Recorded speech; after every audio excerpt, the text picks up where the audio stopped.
ma tahan, et see kogemus, mis sa siit tunnist saaks, oleks selline, mis päriselt aitaks sul seal sünnitusel olla või siis ka tegelikult, kui kellelgi on plaaniline keisrilõige, et ega see ikka kõik toimib siis ka, et võib küll tulla minu tundi plaanilise keisrilõikega ka, et see ei ole ainult loomuliku sünnituse tund.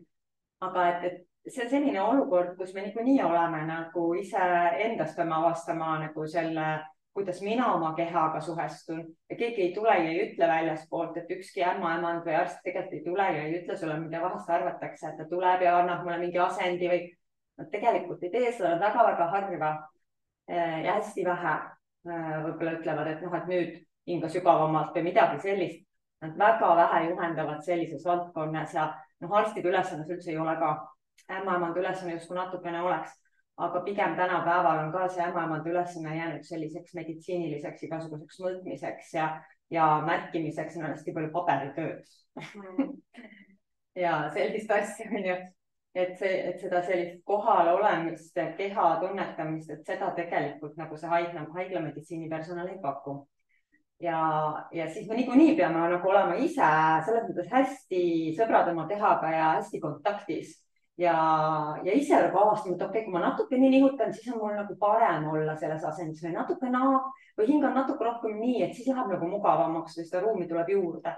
Ja et sellepärast ma nagu väga harva üldse tulen sekkuma või väga harva ütlen, kuidas tegelikult sa pead hingama. Ma annan mingisuguseid nagu proovi vahepeal hingata nii, vaata, kas see võiks olla see, mis sul siin on toeks.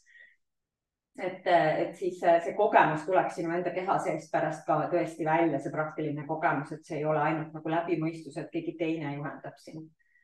Et väga proovin jah, niimoodi tundi anda alati ja et ma ise töötan nüüd huulana, siis minu nagu ikkagi tunnid ei ole ainult trenn, et noh, et sellised rasedate joogatundi on ka olemas, kus tõesti vehitakse teha ja küllaltki raske.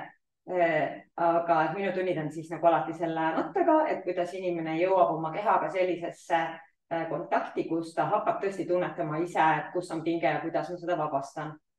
Ja pakun siis neid mingeid erinevaid kehaasendeid sulle, kus sa saad nagu tunnetada seda, neid pingsusi ja vabanemisi. Ja siis alati ma ka vastan küsimustele ja kui on mingisugune oma teema, et kuskilt võib-olla on keha nagu kangem või on mingi rasedusega seotud teema, et siis tunni alguses selline 10 minutit kindlasti ma võtan aega selleks. Kui on väga huvitavad teemad, on läinud vahest ka rohkem kui 10 minutit. Okay. Ja teie selja taga, et siin mati peal on ka padi ja tekk teile. Ja need, kes kodus siis teevad kaasa, et teil võiks olla ka lisaks joogamatile, tegelikult võib olla ka mingi vaip või lambanahk mati asemel, aga võiks olla siis mingi istepadi ja mingi tekk. Et natukene sellist varustust on meile ilusti abiks. Ka tekist saab teha padja alati kodus, näiteks sellise sarnase nagu rulli ja need padjad on meil ka siin niimoodi 2 korra. Neid saab ka lapikuks lahti võtta. Aitäh ka ekraani taga olijatele.